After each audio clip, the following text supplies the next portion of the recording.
Bendito seja o nome do nosso Senhor e Salvador Jesus Cristo. A paz do Senhor a todos. Amém. Por favor, querido irmão e irmã, abra a sua Bíblia em Apocalipse, capítulo de número 22, versículo de número 12. Adorado é o Senhor na igreja, louvado seja o nome de Jesus Cristo, o nosso Senhor.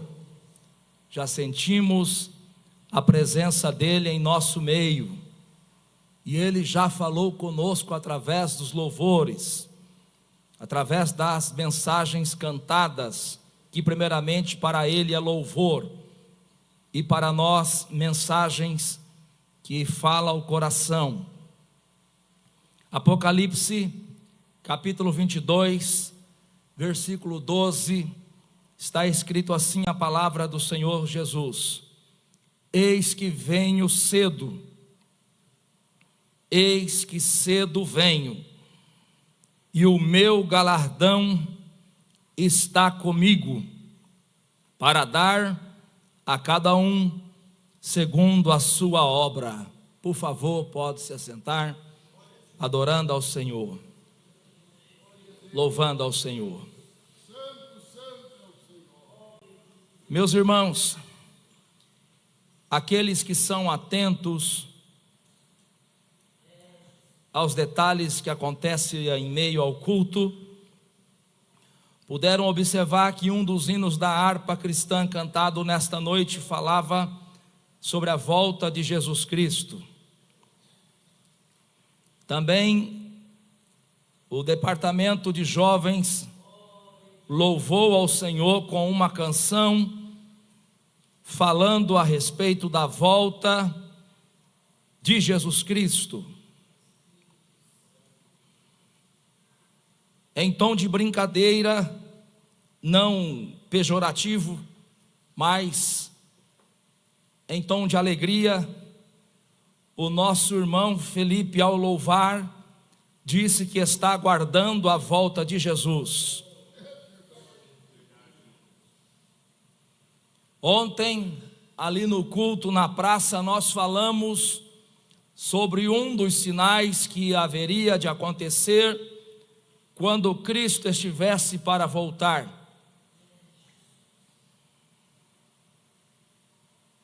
E nós, tanto uma pessoa como o pastor Ezequiel, que é o pastor com a maior carga de responsabilidade sobre a igreja, como nós, obreiros auxiliares, nós precisamos ter o senso de urgência. O que eu quero dizer com isso? A Bíblia é uma fonte inesgotável, imensurável, de assuntos, de temas, para todo e qualquer pregador pregar. E o pregador, por vezes, ele recebe a inspiração de forma poderosa. Deus abre o coração dele e coloca a palavra. Outras vezes, o pregador está estudando as Escrituras e o Espírito Santo prende ele a um texto, a um assunto específico. Outras vezes, este mesmo Espírito que habita em nós, servos de Deus, em todos nós, ele nos faz ter o senso de urgência, porque logicamente que todos os assuntos são eles importantes, todos os assuntos são importantes, mas para aqueles que estão de malas prontas para viajar, o assunto mais importante no momento é a viagem. Para uma igreja que crê no arrebatamento, para uma igreja que crê que Jesus vai voltar para buscá-la, e é uma igreja atenta aos acontecimentos, sem sombra de dúvidas, o assunto arrebatamento será um dos principais assuntos a ser pregado no púlpito e estudado nos lares. E é interessante que o nosso irmão presbítero Rufino, ele também vai falar neste culto a respeito deste assunto. Lendo Apocalipse, capítulo de número 3, versículo de número 11, ele diz: eis que venho sem demora, guarda o que tens, para que ninguém tome a tua coroa. Quem está atento ao culto pôde perceber que mais uma vez o Espírito Santo de Deus quer falar aos nossos corações, nos fazendo lembrar que o relógio avança e avança rapidamente, e que a meia-noite escatológica, quando o Senhor Jesus vai buscar a sua igreja, está chegando. Aleluia. Nós vivemos em um período, irmãos, onde tem pessoas que ele quer controlar as pautas, os temas e as mensagens pregadas. E tem pessoa que se incomoda, mas este assunto de novo? Sim, de novo, porque eu preciso ouvir sobre este assunto, porque você precisa ouvir sobre este assunto. E como eu disse, o pastor e nós, obreiros auxiliares, temos a responsabilidade para com Deus e para com a comunidade, para com a igreja local. Levando em conta esta responsabilidade, o apóstolo Paulo, certa vez, certamente pensando nisso que eu estou dizendo aos irmãos, ele escreveu na carta aos Filipenses, no capítulo de número 3 e versículo de número 1, dizendo que ele não se importava com que alguém fosse pensar, se ele tocasse em um assunto várias vezes ao longo da carta, ao longo de uma pregação, ao longo da vida. Ele diz assim: finalmente, irmãos meus, regozijai-vos no Senhor. Eu, dizendo Paulo, não me aborreço de escrever-vos as mesmas coisas, e é segurança para vós. Paulo está dizendo: eu não me preocupo se eu ser repetitivo, eu não me preocupo se eu falar do assunto várias vezes, desde que este assunto seja segurança para vós, desde que este assunto venha se reverter em bênção para as vossas vidas. Aleluia. O obreiro não tem que ficar preso, irmão, aos métodos humanos. O obreiro não tem que se preocupar, irmãos, em sempre querer trazer novidade. Tem ministérios por aí que o povo já não sabe mais o que inventar. Tem ministérios por aí que o pastor falta colocar nariz de palhaço e ficar agradando o povo com palhaçadas, tentando trazer novidade constantemente. Eu digo aos irmãos, o ser humano, ele nunca vai se satisfazer na busca pela novidade. Porém, quando nós pregamos várias vezes um assunto tão importante quanto o assunto arrebatamento da igreja, nós estamos prevenindo a igreja, nós estamos imunizando a igreja, nós estamos despertando a igreja para o fato que Jesus Cristo está voltando, e voltando em breve. Aleluia, aleluia. Não precisamos nos preocupar se pregarmos a mesma mensagem, o mesmo assunto constantemente. Eu me lembro uma vez de ter escutado de um evangelista que já partiu para o Senhor.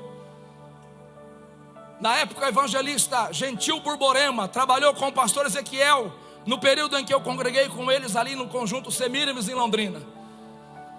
Aquele irmão, ele gostava de pregar e contar histórias, e ia assimilando uma coisa com a outra, e tornava muito fácil a compreensão da sua mensagem. Um senhor de idade, experiente.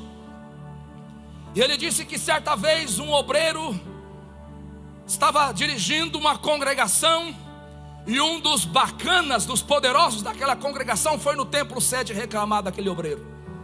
E chegou no templo sede e disse: pastor, presidente, eu já não suporto mais aquele obreiro que o senhor nos mandou. E o pastor presidente, muito sábio, disse: mas o que está acontecendo? Fala para mim, meu irmão.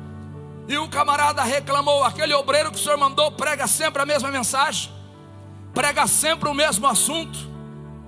E eu, o pastor presidente, como não era bobo nem nada, disse para ele: então me descreva do início ao fim a mensagem que aquele irmão prega constantemente. E aquele bacana, reclamador, murmurador, ficou em choque, porque ele não lembrava completamente da mensagem que o velho pastor pregava para ele constantemente. Ele disse: pastor, eu não consigo me lembrar de tudo. E aí aquele pastor presidente disse: então volta para a congregação, sossega e fica no banco ouvindo o teu pastor pregar até você decorar e aprender a mensagem e descer para o teu coração e fazer efeito na sua vida.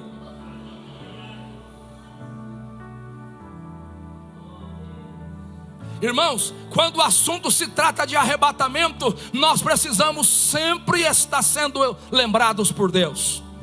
Nós precisamos sempre estar sendo lembrados por Cristo Jesus, pelo Espírito Santo. A igreja de tempo em tempo precisa estudar e meditar sobre este assunto. Observe, querido irmão, que no capítulo 22 de Apocalipse, Jesus, em um único capítulo, cooperador, irmão Julián, vai falar várias vezes deste mesmo assunto. Apocalipse capítulo 22, versículo 7. Jesus diz assim: eis que cedo venho, bem-aventurado aquele que guarda as palavras da profecia deste livro. Aleluia. Não importa quantas vezes você escutou, não importa quantas vezes você ouviu, o que importa é que você venha guardar as palavras da profecia deste livro. O que importa é que você venha praticar as palavras da profecia deste livro. Apocalipse 22, 7. Aí do 7 ao 12, Jesus fala de algumas coisas mais, através da revelação que o anjo traz a João na ilha de Pátimos. Aí no versículo 12 ele volta a dizer: eis que cedo venho. Ah, mas Jesus, mas o Senhor já falou sobre isso agora há pouco. De novo? Sim, de novo.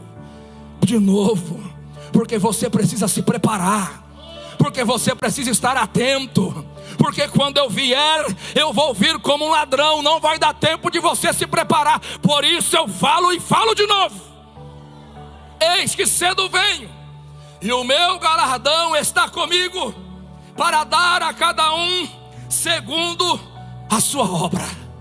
Versículo 12. Aí Jesus começa a falar de novo de outros assuntos, aparentemente aleatórios, mas não o são. E aí ele chega no versículo 20 deste mesmo capítulo. E aí tem irmão e irmão que vai dizer: mas aquele pregador é chato, hein? Fica falando sempre da mesma coisa. Então você vai achar Jesus chato, porque ele falou 3 vezes da mesma coisa, do mesmo assunto. Versículo 20: aquele que testifica estas coisas diz o que, irmãos? Certamente cedo venho. Amém. Ora vem, Senhor Jesus. Aleluia. Senhor, este assunto para mim não é repetitivo. Sabe por quê? Porque é tudo o que eu quero, é tudo o que eu espero. E quando nós queremos algo, quando nós esperamos por algo, nós só pensamos naquilo, nós só imaginamos aquilo. Aquilo chega a fazer imagens no nosso cérebro. Você já ouviu falar de visão seletiva? Quem já ouviu falar de visão seletiva aqui? Levanta a mão. Visão seletiva. A irmã está lá com o dinheirinho no banco, o casal, a irmã diz: amor, bem, vamos comprar um carro branco, uma caminhoneta Hilux. Vou pegar aqui um exemplo aqui do nosso querido pastor, que esse tempo atrás foi abençoado com isso, né? Irmão, visão seletiva. Quando a pessoa quer uma coisa, ele passa na rua, passa 2.000 carros vermelhos, 3.000 carros preto, 50.000 carros cinza, ele só enxerga o branco e a Hilux branca. Visão seletiva. Ele quer aquilo, a mente dele cria uma seletividade. O nosso coração não deve ser diferente, querido irmão. Se você deseja o céu, você deve pensar no céu, você deve sonhar com o céu, você deve se dedicar para ir para o céu. Aleluia, aleluia, nos desprendamos das coisas desta vida, nos desprendamos das coisas desta terra e foquemos no céu, foquemos no céu. Jesus, ele fala e fala várias vezes com a sua igreja: eis que cedo venho, eis que cedo venho, eis que cedo venho. Para quê? Para criar em nós uma visão seletiva, e quem tem visão do céu só pensa no céu, se prepara para o céu, está caminhando e pensando na glória no céu. Aleluia, aleluia, aleluia. Eis que cedo venho, aleluia. Não vai demorar, não vai demorar.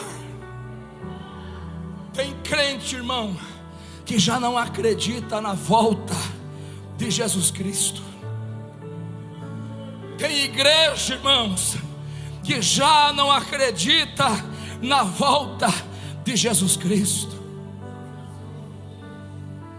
Tem cristão que duvida, que acha que é um conto, que acha que é uma história, uma ficção.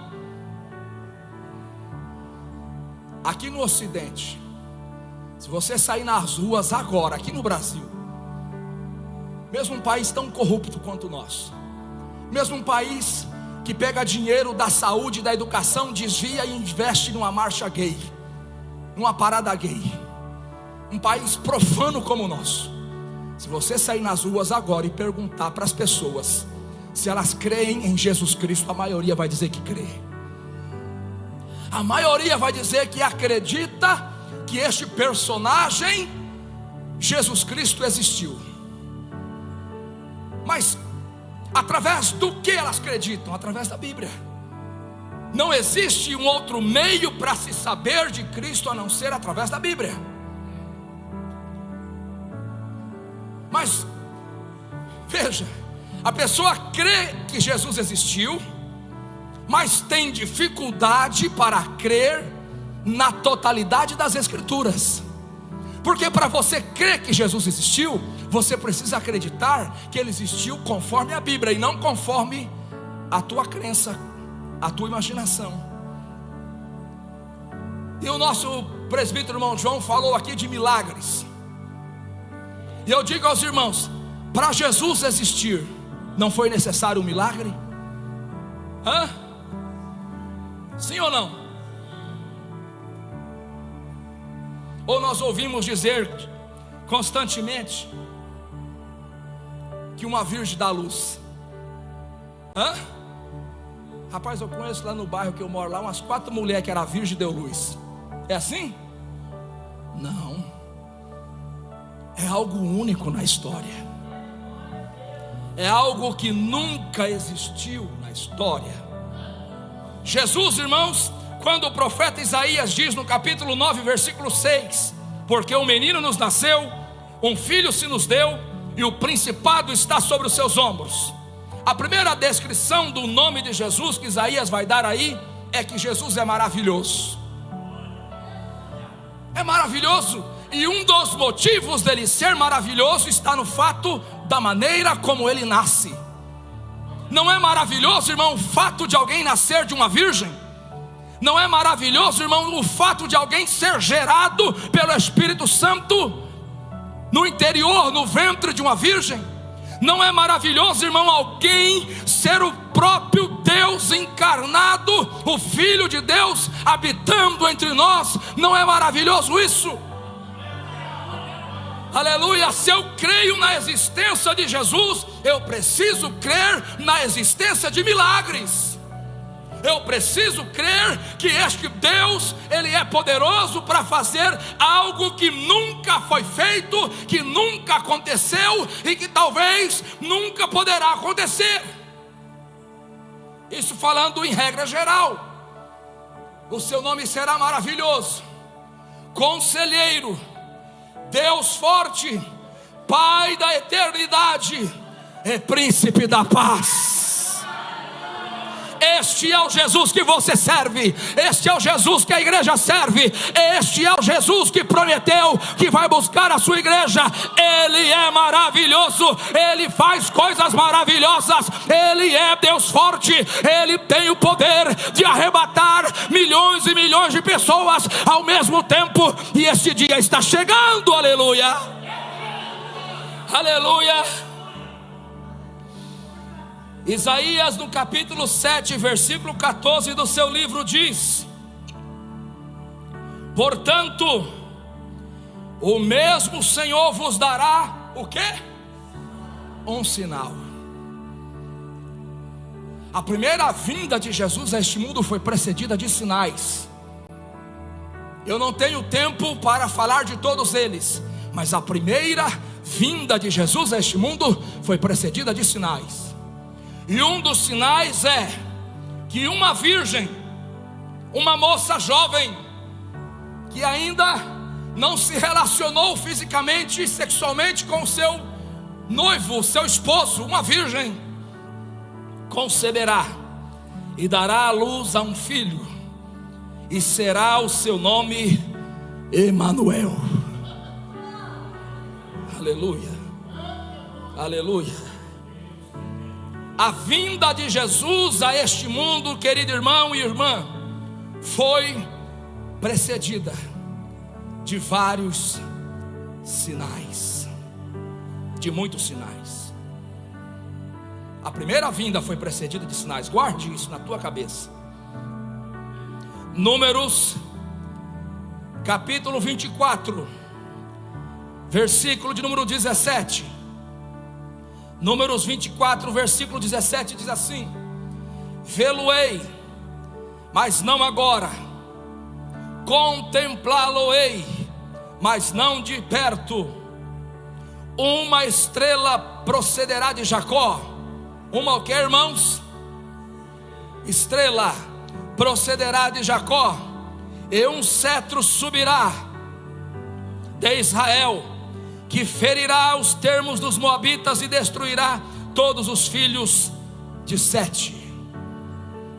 Nos dias de Moisés, um antigo profeta e agora falso profeta chamado Balaão, ao tentar amaldiçoar o povo de Deus, sendo ele contratado por dinheiro por Balaque, quando ele foi para amaldiçoar o povo de Deus, o Espírito de Deus, que é soberano e tem o controle de todas as coisas, tomou ele. E a maldição foi transformada em bênção, de maneira que este homem teve uma revelação. E ele fala publicamente esta revelação, dizendo: eu estou vendo que vai surgir no céu uma estrela, um sinal. Uma estrela vai proceder de Jacó. Aí, querido irmão, você vai para o Evangelho segundo escreveu São Mateus, capítulo de número 2, versículo 1 e versículo 2. Os magos do Oriente que conheciam esta profecia, que esperavam ansiosamente pelo cumprimento desta profecia, diz a Bíblia: e tendo nascido Jesus em Belém da Judeia, no tempo de Herodes, eis que uns magos vieram do Oriente a Jerusalém. Versículo 2: e perguntaram: onde está aquele que é nascido rei dos judeus? Porque vimos a sua estrela no Oriente e viemos adorá-lo. Aleluia! Estes homens aguardavam o cumprimento da profecia, e porque eles aguardaram, o Senhor Deus, que é bondoso, fiel à sua santa palavra, permitiu que eles vissem, permitiu que eles enxergassem, contemplassem a estrela que surgiu nos céus, no dia em que Jesus nasceu, no dia em que o Rei dos Reis, Senhor dos Senhores, chegou a este mundo tenebroso. Uma estrela raiou no céu, aleluia, dando um sinal que tinha chegado o Senhor do universo. A primeira vinda de Jesus foi precedida de sinais. Um outro sinal que precederia a primeira vinda de Jesus está no livro do profeta Daniel, capítulo de número 9, versículo de número 25. Preste atenção, está escrito assim: sabe e entende, desde a saída da ordem para restaurar e para edificar Jerusalém, até o Messias, até a vinda do Messias, o príncipe, 7 semanas e 62 semanas, e as ruas e as tranqueiras se reedificarão, mas o tempo será de angústia. Eu vou resumir de forma muito rápida esta profecia. O povo de Israel estava disperso no cativeiro babilônico. O povo de Israel estava vivendo em terras estranhas. Entre também aqueles que estavam sendo exilado, estava o profeta Daniel. E Deus mostra para ele, diz para ele, eu estou resumindo a profecia. Deus diz para ele: Daniel, quando for dada a ordem para que a cidade de Jerusalém seja restaurada, para que os seus templos que estava destruído, o seu templo que estava destruído seja reedificado, haverá um período, e este período ele data-se aproximadamente 483 anos. Deus diz, preste atenção nisso, quando sair a ordem, esta ordem foi dada pelo rei Ciro o Grande. A Bíblia fala lá em Isaías 45 sobre ele. O rei da Pérsia, ele assina um decreto dizendo para que Neemias, Esdras, para que o povo de Israel voltasse e reedificasse Jerusalém e o templo do Senhor. E além de assinar aquele decreto, ele dá o dinheiro necessário para aquilo acontecer. Preste atenção nesse detalhe. E daí Deus diz: quando esta ordem for dada, aproximadamente 483 anos vai aparecer o Messias. Ele vai aparecer, ele vai chegar. Agora eu quero que você linke esta situação com a situação contemporânea. Por quê? Porque do ano 70 depois de Cristo até o ano de 1948, o povo de Israel esteve disperso pelas terras estrangeiras, sem o domínio da cidade de Jerusalém. A cidade de Jerusalém feita um monturo, sem o domínio das terras que pertencem a Israel. Mas aí no ano de 1948, 14 de maio, acontece a independência de Israel. E aquela nação, agora com aproximadamente 80 anos, vem se levantando, vem se reedificando, vem avançando e tomando todos os territórios que um dia foram deles. E isso, irmão, não é nada mais, nada menos do que um milagre da parte do Senhor Deus. Aleluia, aleluia. E Jesus vai usar isto para a igreja. Jesus vai dizer em Lucas capítulo de número 21, Lucas capítulo 21, a partir do versículo de número 28, Jesus vai dizer que isto era um sinal para a igreja. Jesus diz o seguinte: ora, quando estas coisas começarem a acontecer, olhai para cima e levantai a vossa cabeça, porque a vossa redenção está próxima. Versículo 29, e disse-lhe uma parábola: olhai para a figueira. A figueira é Israel. E ele diz: e para todas as árvores, as demais árvores são as nações da terra. Jesus diz: quando já começam a brotar, ou seja, quando ela começar a renascer. Os irmãos sabem que a figueira, como a videira, um período do ano ela cai as folhas, ela seca, parece que morreu. E Jesus está dizendo aqui, do ano 70 até 1948, alguém vai olhar para o povo judeu e vai dizer: esse povo acabou. Não tem terra, não tem pátria, não tem nação, está destruído. Mas de repente a figueira começa a brotar. De repente a figueira começa a brotar, e aí Jesus diz: vocês devem olhar para a figueira, quando ela começar a brotar, vós sabeis, vendo-as, que já está perto o verão. Assim também vós, quando virdes acontecer estas coisas, sabei que o reino de Deus está perto. Em verdade vos digo, que não passará esta geração sem que todas estas coisas aconteçam. Versículo 33: passarão o céu e a terra, mas as minhas palavras não hão de passar. Jesus está voltando, e Israel é um sinal da volta de Jesus Cristo. Aleluia, aleluia, aleluia. Um povo pequenino cercado de milhões de árabes, milhões de islâmicos, que todos os dias rezam a Alá na intenção de destruir Israel. Mas foi Deus quem plantou aquele povo, e aquele povo é para a igreja um sinal de que Cristo está voltando, de que Cristo está voltando. Aleluia. Eis que venho sem demora, eis que cedo venho. Aleluia, aleluia, aleluia. Louvado é o Senhor Jesus.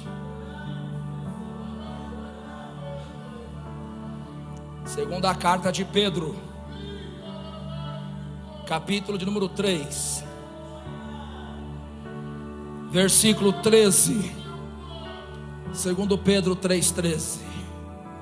Se você crê nesta promessa, leia junto comigo. 1, 2, 3.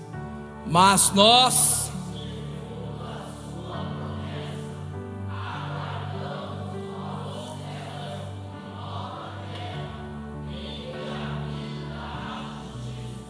você aguarda novos céus e nova terra? Você está se preparando para ir para lá? Aleluia, aleluia. Partindo para a conclusão, para nós passarmos a palavra, que ainda temos um trabalho a ser realizado. Jesus prometeu voltar e buscar o seu povo. As pessoas creem na primeira vinda, mas não conseguem crer de todo o coração na segunda.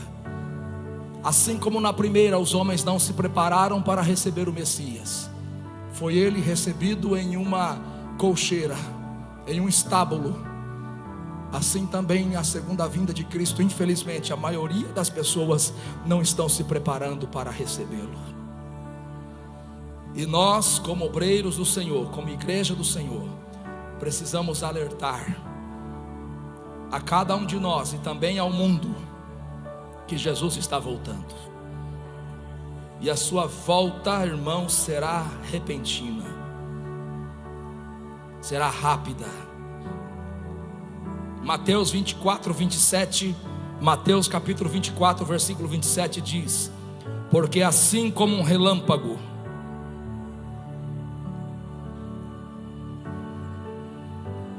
que sai do Oriente e se mostra no Ocidente, assim será também a vinda do Filho do Homem. Quando a chuva está caindo e os raios estão caindo, você se prepara para o raio? Eu vou ficar aqui atento, que ele vai aparecer ali. De repente ele aparece lá. Quem sabe onde ele vai cair? Quem consegue medir a velocidade dele? Quem consegue ficar com a máquina fotográfica esperando ele chegar? Assim como um relâmpago será a vinda do Filho do Homem. Não vai dar tempo de se preparar. Eu vi que tem bastante visitante em nosso meio. Se tem algum visitante que ainda não é cristão, autêntico, genuíno, que ainda não aceitou Jesus e abandonou os seus pecados, saiba, não vai dar tempo de você se preparar. Hoje você tem oportunidade. Assim como não dá tempo de se preparar para a volta de Jesus, não dá tempo de se preparar para a morte. Não dá tempo. Eu posso estar aqui e me dar um negócio no coração e eu cair em 5 segundos, talvez até menos, devido ao peso e à gravidade. Não dá tempo de se preparar. Aceite a Jesus hoje. Confesse a Ele os teus pecados hoje. Se entregue a Ele hoje. Não vai dar tempo de se preparar. O apóstolo São Paulo vai refletir sobre isso em 1 Coríntios 15:52 e vai dizer: no momento, num abrir e fechar de olhos, uma piscada de olhos, ante a última trombeta, porque a trombeta soará e os mortos ressuscitarão incorruptíveis e nós seremos transformados. Milésimos de segundo foi a fração de tempo que Mateus conseguiram descrever a volta de Jesus Cristo. Milésimo de segundos. Ele vai vir. Ele vai vir. 1 Tessalonicenses capítulo 5, versículo de número 2: porque vós mesmos sabeis muito bem que o dia do Senhor virá como um ladrão de noite.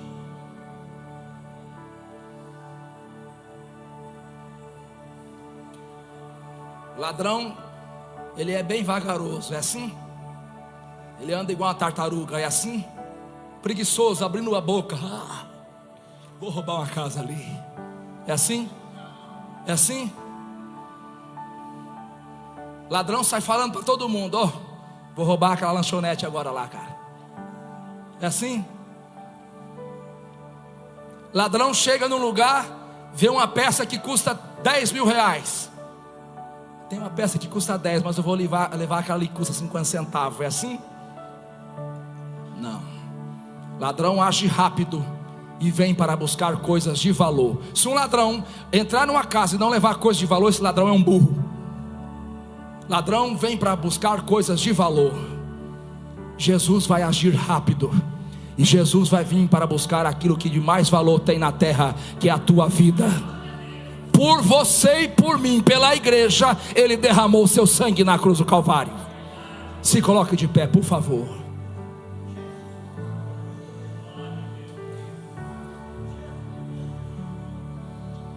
Apocalipse 22:11. O pastor está sugerindo uma referência. Vamos lá. Quem é injusto, faça injustiça ainda. Quem é sujo, suje-se ainda. Quem é justo, faça justiça ainda.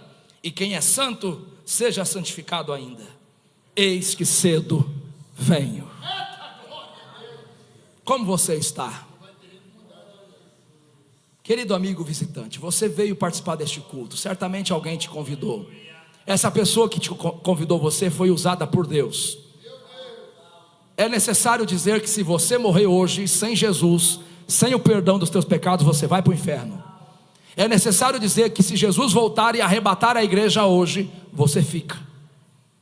Mas se você aceitar a Jesus, entregando a sua vida a Ele, confessar os teus pecados a Ele, hoje a tua passagem é carimbada por Jesus. Hoje a tua salvação é dada a ti gratuitamente por Jesus. O meu tempo já estourou. Nós não estamos aqui vendendo fruta na feira. Nós estamos falando de algo muito sério, que é a tua salvação. Eu quero perguntar para você: você quer receber oração aceitando a Jesus como Senhor e Salvador da sua alma? Querido amigo visitante, levante a sua mão assim, nós iremos orar por você. Você quer a oração recebendo Jesus como Senhor e Salvador da tua alma? Levante a sua mão assim, nós iremos orar por sua vida. É apenas um gesto, é apenas um passo que você dá para Deus. Tem alguém no nosso meio que deseja aceitar a Jesus ou reconciliar-se com Jesus? Alguém que serviu a Deus e está afastado? Levante a sua mão, nós iremos orar por você. Tem alguém? Não tem? Curva a sua cabeça. Senhor Deus, eterno Pai, no nome de Jesus Cristo nós te louvamos e te exaltamos, adoramos o teu santo nome. Oh Senhor Deus, nos ajuda a crer e pôr em prática a tua santa palavra. Oh Senhor Deus, nos ajuda a aguardar ansiosamente a sua volta. Abençoa a igreja aqui no Jardim Silvino, abençoa os nossos amigos visitantes, os crentes fortalece, aquele que ainda não é crente, venha salvar para a glória do teu santo nome. Abençoa o nosso país, livra o nosso país destes homens maus, em o nome de Jesus nós oramos, amém e amém.